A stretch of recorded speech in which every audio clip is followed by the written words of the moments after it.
নবীজি সাল্লাল্লাহু আলাইহি ওয়াসাল্লাম যেদিন দুনিয়া থেকে বিদায় হয়ে যাবেন তার কয়েকদিন পূর্বে নবীজি সাল্লাল্লাহু আলাইহি ওয়াসাল্লাম তিনি বক্তৃতা দিলেন, খুতবা দিলেন, বয়ান দিলেন, ভাষণ দিলেন। বয়ান দিতে গিয়ে নবীজি বললেন, শোনো, এই দুনিয়ার জাগতিক সব সম্পদ আল্লাহ তার একজন গোলামরে দিতে চেয়েছিলেন, কিন্তু সেই গোলাম দুনিয়ার জাগতিক সব সম্পদকে উপেক্ষা করে তার রবের সঙ্গে দেখা করাকে পছন্দ মনে করেছেন। এই কথা কেউ বুঝতে পারে নাই। এই ডিপলি কথাটা বুঝেছেন আবু বকর সিদ্দিক রাদিয়াল্লাহু তাআলা আনহু। আবু বকর সিদ্দিক রাদিয়াল্লাহু তাআলা আনহু চোখের পানি ফেলে ফেলে হাউমাউ করে কান্না শুরু করলেন। সাহাবীরা ডেকে বলেন, আবু বকর কেন কান্না করো? আবু বকর ডেকে বলে, শোনো, তোমরা বুঝতে পারো নাই, এই দুনিয়ার জাগতিক সব সম্পদ তো আল্লাহ নবীজিরই দিতে চেয়েছিলেন। নবীজি এগুলো গ্রহণ করেন নাই। তার মানে নবীজি এখন সবকে উপেক্ষা করে তার রবের সঙ্গে দেখা করার প্রস্তুতি নিয়ে ফেলেছেন। তার মানে নবীজি দুনিয়া থেকে বিদায় হয়ে যাবেন। আমার ভাইরা, আমার বন্ধুগণ, আমার নবীজি এই রাত্রি যেই দিন দুনিয়া থেকে বিদায় হয়ে যাবেন, জহরের নামাজ আদায় করবেন, পারলেন না। নবীজি আসরের নামাজ আদায় করবেন, ওযু করলেন, নামাজে যাবেন, পারলেন না। যখন নবীজি তখন সেন্সলেস হয়ে গেল, নবীজির জ্ঞান হারিয়ে ফেললেন, ধপাস করে নবীজি পড়ে গেলেন। নবীজিকে ধরে নিয়ে যাওয়া হলো, যখন বিছানায় শুয়ে দেওয়া হলো, নবীজির যখন হুঁশ ফিরেছে তখন ইশারের আজান হচ্ছিল। নবীজি সাল্লাল্লাহু আলাইহি ওয়াসাল্লাম ডেকে বললেন, আয়েশা রে, কোন সময়? হযরত আয়েশা ডেকে বললেন, ইয়া রাসূলুল্লাহ, কোন সময়? ইশারের আজান হচ্ছে, আজান হয়ে গেছে। সাহাবায়ে কেরাম অধীর আগ্রহ ছিল আপনার পিছনে নামাজ আদায় করবে, কিন্তু তারা বুঝে ফেলেছে আপনার পিছনে আর কোনোদিন হয়তোবা তারা নামাজ আদায় করতে পারবে না। আল্লাহর নবী বললেন, আয়েশা রে, আমাকে একটু ধরো, আমি একটু নামাজের মনোরম দৃশ্যটা দেখতে চাই। নবীজিকে যখন ধরা হলো, আমার নবীজির যখন নিয়ে যাওয়া হলো, নবীজি সাল্লাল্লাহু আলাইহি ওয়াসাল্লাম তিনি জানালা দিয়ে যখন নামাজের মনোরম দৃশ্যটা দেখতেছিলেন, ইমামতি করতেছিলেন আবু বকর সিদ্দিক রাদিয়াল্লাহু তাআলা আনহু। নবীজি সাল্লাল্লাহু আলাইহি ওয়াসাল্লাম কান্না শুরু করে দিলেন। হযরত আয়েশা ডেকে বললেন, নবীজি, আজকে তো আনন্দের দিন, আপনি কেন কান্না করেন? নবীজি ডেকে বলে, শোনো, কান্না দুই ধরনের হয়, একটা হলো কষ্টের কান্না আর একটা হলো আনন্দের কান্না। আমি নবীজি আজকে কষ্টের কান্না করি না, কষ্টের কান্না আমি নবীজি তো আগেই শেষ করে আসছি। কেমন কষ্ট নবীজিকে দেওয়া হতো! নবীজি যখন নামাজে দাঁড়াতেন, নবীজিকে অত্যাচার করা হতো। একটা কিতাবের মধ্যে আমি পেলাম, নবীজি সাল্লাল্লাহু আলাইহি ওয়াসাল্লাম কাবা শরীফের পাশে গিয়ে নবীজি সিজদায় রত। কাবা শরীফকে সামনে রেখে নবীজি যখন সিজদায় রত, তখন একজন কাফের আসছে, গলার সঙ্গে তারা গামছা ছিল। সেই কাফের এসে নবীজির সামনে দাঁড়ানো। এইবার তিনি চিন্তা করলেন, মুহাম্মদকে কিভাবে অত্যাচার করানো যায়। গলা থেকে গামছা খুলে নবীজির গলার নিচ দিয়ে দিয়ে দুইটা পাট এত জোরে টান মেরেছেন, নবীজির কণ্ঠ নালীটা চেপে গেছে, শ্বাস নালীটাও চেপে গেছে। সহ্য করতে পারেন না মুহাম্মাদুর রাসূলুল্লাহ সাল্লাল্লাহু আলাইহি ওয়াসাল্লাম, তিনি যখন সহ্য করতে পারতেছিলেন না, নবীজির চোখটা বড় বড় হয়ে গেছে, এখন চোখটা ফুটে যেন নবীজি এখন মারা যাবেন। ঠিক এমন সময় আসলেন সিদ্দিক আকবর রাদিয়াল্লাহু তাআলা আনহু, কাফেরকে ধাক্কা মেরে ফেলে দিলেন। তিনি ডেকে বললেন, আতাকতুলুনা রাজুলান ইয়াকুলা রাব্বি আল্লাহ, এই মানুষটার কেবলই বলেছে আমার রব হলো আল্লাহ, এই জন্য কি তোমরা তার মেরে ফেলবে নাকি? আমার ভাইরা, আমার বন্ধুগণ, শোনেন, নবীজি সাল্লাল্লাহু আলাইহি ওয়াসাল্লাম লম্বা লম্বা সিজদায় পড়ে থাকতেন। তার কারণ হলো, আকরাবু মা ইয়াকুনুল আবদু মির রাব্বিহি ওয়া হুয়া সাজিদ, বান্দা যখন সিজদায় পড়ে যায়, বান্দা যখন সিজদায় চলে যায়, আল্লাহ পাক বলেন, শোনো, আমি তোর কতটা নিকটবর্তী হয়ে যাই। তুই সিজদা দিস কার্পেটের ওপরে, ফ্লোরের ওপরে, মাটির ওপরে, এটা তোর মনে হতে পারে, কিন্তু আমি আল্লাহ পাক তোর এতটা নিকটবর্তী হয়ে যাই, আমার দুটি কুদরতি কদম তোর কপালের নিচে আমি ঠেকায়া দেই। রাতের আধারে যারা সিজদাতে রয়, দু চোখের শ্রুতে নদী যেন বয়, ছলনার হাতছানি যতই ডাকুক পিছনে ফিরেও তাকায় না। যাদের হৃদয়ে আছে আল্লাহর ভয়, তারা কভু পথ ভুলে যায় না। আল্লাহর প্রেম ছাড়াই দুনিয়ায় কারো কাছে কোনো কিছু চায় না। সবাই বলে আল্লাহু আকবার।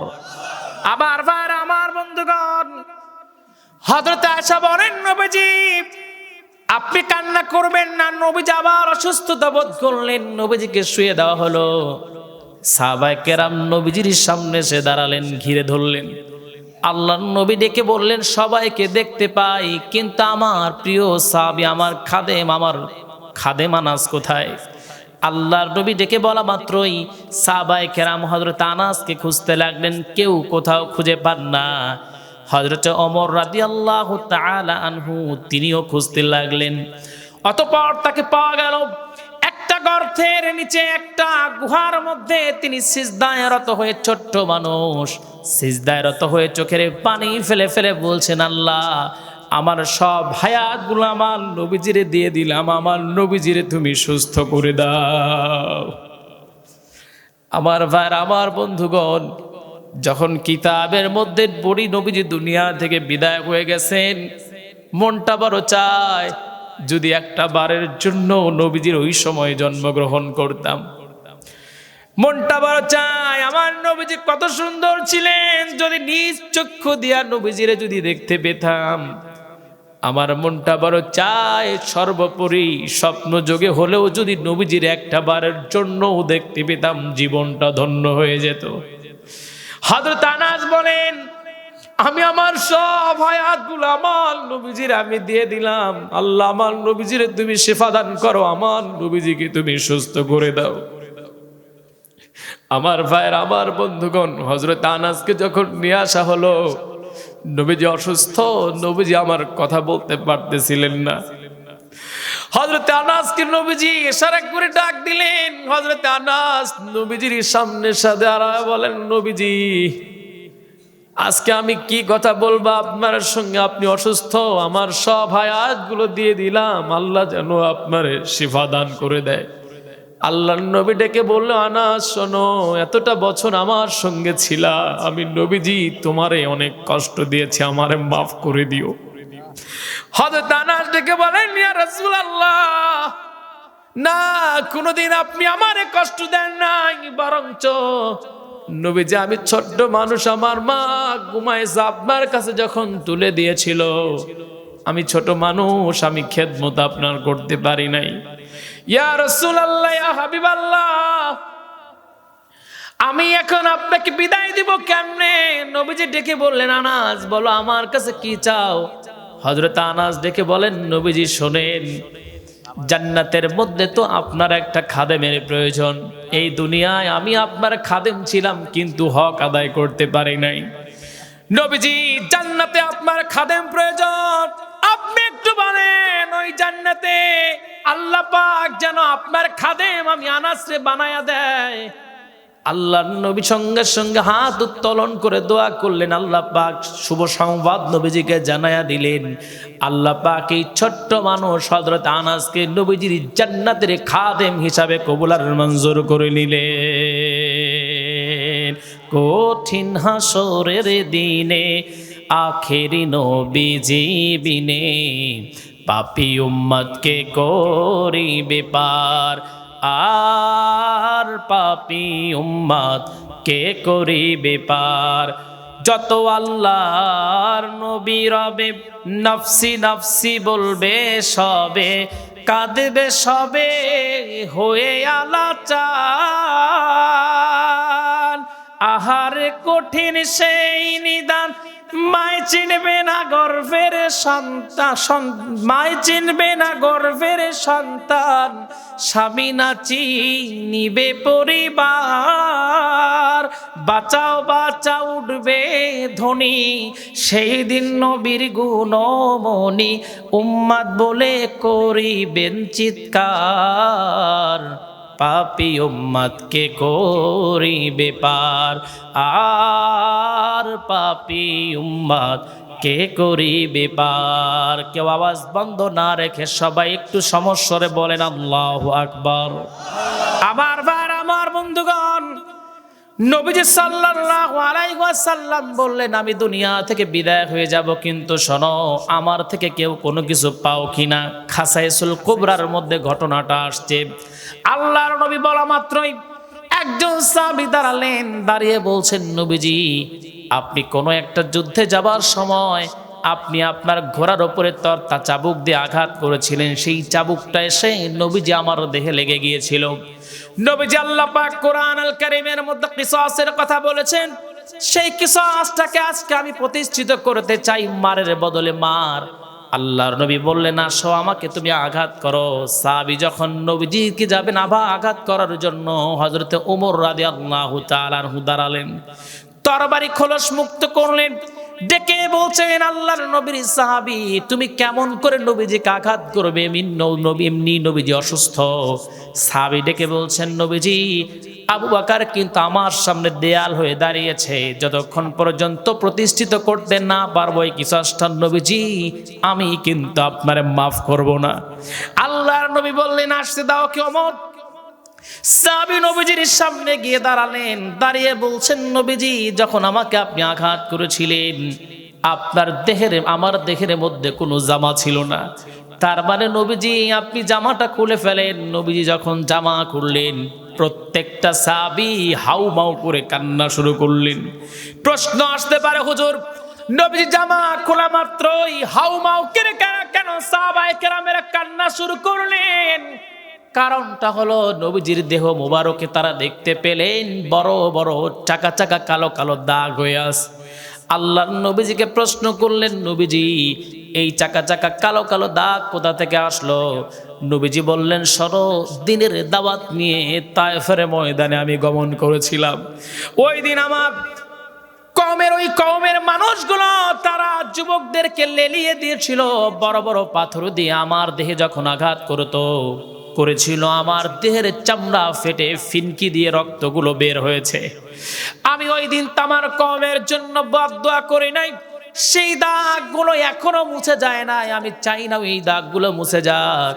যেদিন আমার রব কিয়ামতের দিন কঠিন রূপ ধারণ করবেন, বিচারকের আসনে আল্লাহ পাক বসে যাবেন, ওই দিন আমি আল্লাহ পাককে ডেকে বলবো রব আজকের দিনে আমার কওমের মানুষগুলোকে যদি আপনার মাফ করতে মন না চায়, আমার উম্মতদেরকে যদি মাফ করতে মন না চায়, আমি এই যে জামা খুলে দিলাম, আমি এই যে আমার দেহের গিলাফ খুলে দিলাম, আমার দেহের মধ্যে চাকা চাকা কালো কালো দাগ হয়ে গেছে, এই দাগের দিকে তাকায়া হলে আমার গুনাহগার উম্মতরে আপনি মাফ করে দেন।